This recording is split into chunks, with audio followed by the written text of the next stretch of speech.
Как правильно посадить саженец любого дерева?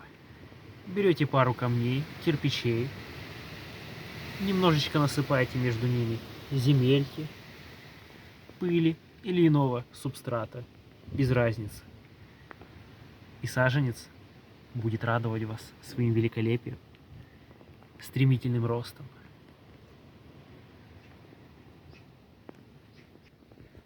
устойчивостью к болезням и иным негативным явлениям.